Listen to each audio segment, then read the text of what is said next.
बोलो भारत माता की boycott Turkey, boycott Turkey, boycott Turkey. ऐसे ही हम आतंकी मुल्क टर्की का विरोध करते रहेंगे जब तक वो आतंक का साथ देगा, जब तक वो शहबाज शरीफ का साथ देगा, पाकिस्तान का साथ देगा, हम उसका विरोध करते रहेंगे। भारत का प्रत्येक नागरिक वहाँ का विरोध करेगा और उनके वहाँ टूर एंड ट्रैवल पे नहीं जाएगा। और आने वाले समय में इस टर्की को जो है नीचे ज़मीन पे ले आया जाएगा। टर्की भी को भी समझ में आएगा, सुन ले, जो फिर कहा है मैंने कि जो भारत का जो दुश्मन का जो अगर जो भी साथी होगा उसको जो है बिल्कुल नीचे ले आएंगे हम, और बिल्कुल जो है उसका कड़ा जवाब देंगे। अब भारत सरकार हमारी जो है प्रतिबद्ध है और नरेंद्र मोदी जी की सरकार प्रतिबद्ध है, और निश्चित तौर पर इसको टर्की को अपनी औकात दिखाई दी जाएगी, तो इसलिए हम बॉयकॉट टर्की करते हैं। हम नहीं, हमारे साथ हमारे सारे बाकी के भी साथी लोग जो है वो सारे के सारे ही जो है टर्की और अजरबैजान दोनों को जो है बाइकआउट कर रहे हैं। इनका टूरिज़्म का भी जो बिजनेस धंधा है जो हमारे भारत के वजह से चलता था, आज जो है वो 60% जो है वो कमी आ चुकी है सिर्फ थोड़ा सा ही बाइकआउट करने में। और सबसे ज़्यादा मार्बल टर्की बेचता है इंडिया में। अगर वही हमने बंद कर दिया तो भीख मांगेगा टर्की। उसके पास कुछ नहीं है, वो इंडिया के थ्रू पैसा कमा रहा है। उसे बैन कर दो, अगर मार्बल को अगर वो सपोर्ट करेगा तो वो भीख मांगने पे आ जाएगा। क्या नाम हो आपका? मेरा नाम इरफान। इरफान जी, और क्या कहना चाहेंगे? क्या पाकिस्तान का साथ अब देगा टर्की? क्योंकि इसके बाद तो लग रहा है कि स्थिति ऐसी बन रही है कि कहीं ना कहीं इस्लामिक होने पे वो साथ दे रहा है, इसका टेरर का जिस तरीके से। मेरा कहना क्या था, मैंने पहले ही बता दिया, पाकिस्तान को जो भी साथ देगा मैं उसका साथ नहीं दूंगा।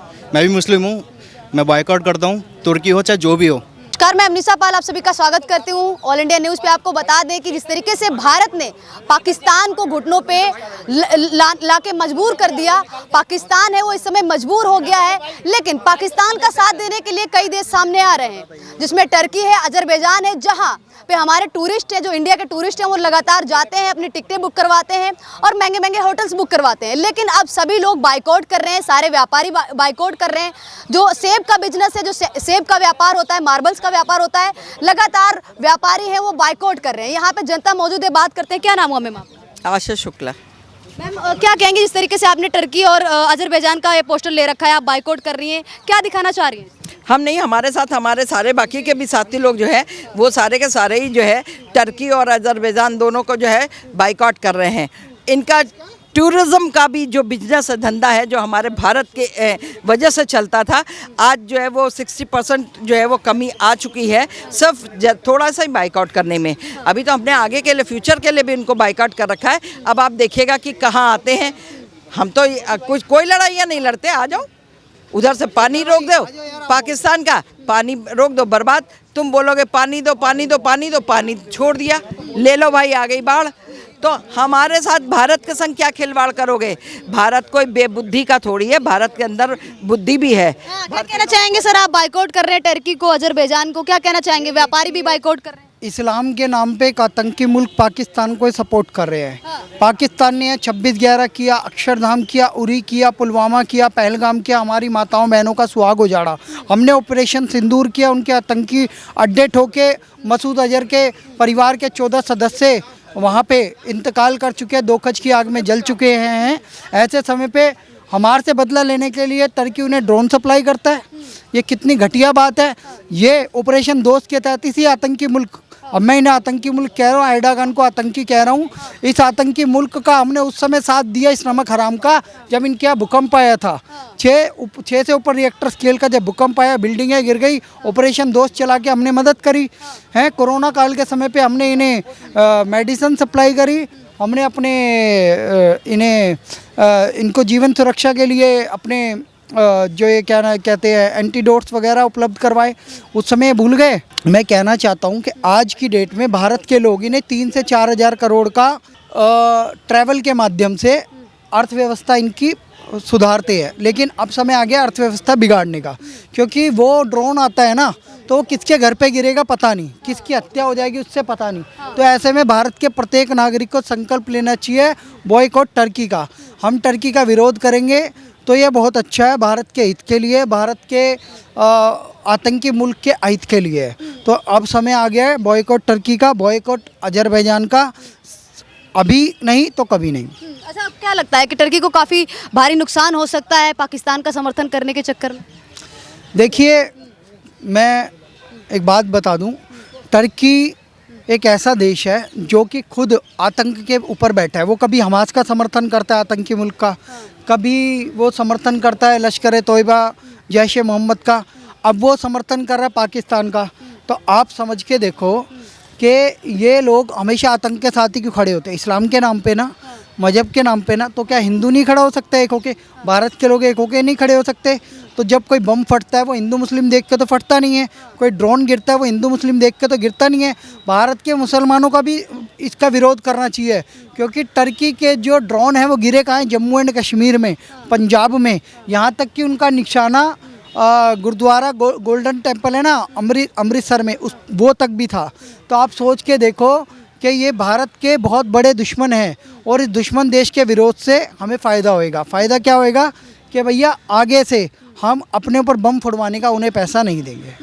क्या कहना चाहेंगे मैम आप, जिस तरीके से अभी टर्की का बहिष्कार लगातार किया जा रहा है, ये भी कहा जा रहा है कि टर्की को भारी नुकसान हो सकता है, पाकिस्तान का समर्थन करने के चक्कर में काफ़ी इसको नुकसान उठाना पड़ सकता है, इसके यहाँ पे लाखों करोड़ों का नुकसान भी होगा। बिल्कुल सही है। आप हमारे दुश्मन देश के साथ मिल करके जो है हमारे संग गद्दारी करेंगे, है पीठ में छुरा भोंकेंगे। अरे हिम्मत थी तो आके सीने पे छुरा भोंकते। तुम्हारे सही कहा उस भाई ने कि जो है जब तुम्हारा समय था, तुम्हारे यहाँ भूकंप आया था, तब जो है यहाँ से रसद, यहाँ से कपड़े, यहाँ से मेडिसिन, हर कुछ जितनी ज़रूरत की चीज़ें थी वो सब कुछ यहाँ से टर्की भेजा गया था कि इनको टर्की वालों को किसी तरह की कोई कमी नहीं हो। यहाँ तक का उनके रहने के लिए जो है शेल्टर हाउस भी फटाफट रेडीमेड भेजे गए थे कि वो तैयार हो जाए, वहाँ के लोग जो है शेल्टर हाउस में जो है शेल्टर ले लें। और उसके बाद आप ये देखिए कोविड के टाइम पे भारत ने जो भारतवर्ष में जो मेडिसिन बनी थी उसने हर कंट्री को भेजा था। उसने ये नहीं देखा था कि ये हिंदू की कंट्री है, कि ये मुस्लिम की कंट्री है, कि ये किसकी कंट्री है, उसमें उसने सबको भेजा था। है आप लोग जो है वही गद्दारी तो इनके खून में है, इनकी आंखों में सुअर के बाल हैं, और ये सुअर के बाल होने की वजह से ये सुअर की औलादें पीठ पे छुरा भोंकती हैं। अरे सीने पे फोको। तो क्या कहना चाहेंगे, टर्की का बाइकआउट हो रहा है लगातार, पाकिस्तान को साथ देना टर्की को भारी पड़ गया? देखो, पाकिस्तान को जो भी सपोर्ट करेगा, चाहे टर्की हो चाहे जो भी हो, उसका बायकॉट करेंगे और उसको नीचे गिराएंगे। और उसके मैं भी चाहूँगा चाहे जितने भी मुस्लिम हैं हमें इंडियन को सपोर्ट करें, और जो पाकिस्तान के हित में आ रहा है, भारतीय मुस्लिमों में, और जो भी हित में आ रहा है इसके पाकिस्तान के, उसे दूर करें। क्या कहना चाहेंगे सर, टर्की को बाइकआउट कर रही है लगातार, जो कहा जाए जितने भी यहाँ के बिजनेसमैन हैं, जितने भी यहाँ पे व्यापारी हैं, चाहे वो मार्वल्स का हो या सेब की बात करी जाए, क्या कहना चाहेंगे? देखिए, जो हमारे दुश्मन का जो दोस्त होगा उसे बख्शा नहीं जाएगा। ये नया भारत है, मोदी जी का भारत है। और जो है बिल्कुल शायद तुर्की ये भूल गया है, टर्की, मुझे लग रहा है कि आने वाले समय में जब भूकंप आया था तो यही भारत ने जो है सहयोग किया था, और शायद टर्की ये भूल गया है। टर्की का जो है निश्चित तौर पर जो है अभी आज 2025 में ही हमारे देश के जो लोग हैं 3.5 लाख जो लोग गए थे। अब जब जाएगा टूरिस्ट के नाम पे वहाँ पे जाते हैं तो कम से कम एक व्यक्ति 1 लाख रुपए खर्च तो करता ही है। तो जो है अरबों पैसे जो है भारत से गए हैं, तो शायद टर्की ये भी भूल गया है। टर्की अब आने वाले समय में टर्की आपको दिख जाएगा, और टर्की ने जिस तरीके से जो गद्दारी भारत के साथ की है वो भारत की जो है आम जनता जो बिल्कुल भी उसको जो है माफ़ नहीं करेगी। और आने वाले समय में इस टर्की को जो है नीचे ज़मीन पे ले आया जाएगा। टर्की भी को भी समझ में आएगा, सुन ले, जो फिर कहा है मैंने कि जो भारत का जो दुश्मन का जो अगर जो भी साथी होगा उसको जो है बिल्कुल नीचे ले आएंगे हम, और बिल्कुल जो है उसका कड़ा जवाब देंगे। अब भारत सरकार हमारी जो है प्रतिबद्ध है, और नरेंद्र मोदी जी की सरकार प्रतिबद्ध है, और निश्चित तौर पर इसको टर्की को अपनी औकात दिखाई दी जाएगी। तो इसलिए हम बॉयकॉट टर्की करते हैं। बोलो भारत माता की, boycott Turkey, boycott Turkey, boycott Turkey. ऐसे ही हम आतंकी मुल्क टर्की का विरोध करते रहेंगे जब तक वो आतंक का साथ देगा, जब तक वो शहबाज शरीफ का साथ देगा, पाकिस्तान का साथ देगा, हम उसका विरोध करते रहेंगे। भारत का प्रत्येक नागरिक वहाँ का विरोध करेगा और उनके वहाँ टूर एंड ट्रैवल पे नहीं जाएगा। टूर एंड ट्रैवल पर नहीं जाएंगे, क्या कहेंगे? हज़ारों करोड़ का नुकसान होने वाला है, हज़ारों करोड़ों अरबों का नुकसान होने वाला है, अरबों खरबों का नुकसान होने वाला है। ज़्यादातर जो है सैलानी वहाँ पर जाते थे टर्की के, ठीक है ना। टर्की की अर्थव्यवस्था बिगड़ने वाली है, और ये भारत है, ये भारत को जवाब देना आता है। ये वो सरकार नहीं है, आज नरेंद्र मोदी जी की सरकार है, और इससे कड़े से कड़ा जवाब देगी। और भारत जो टर्की की अर्थव्यवस्था बिल्कुल जो है नतमस्तक होने वाली है, ज़मीन पर आने वाली है। ये भारत का जो है नया भारत है।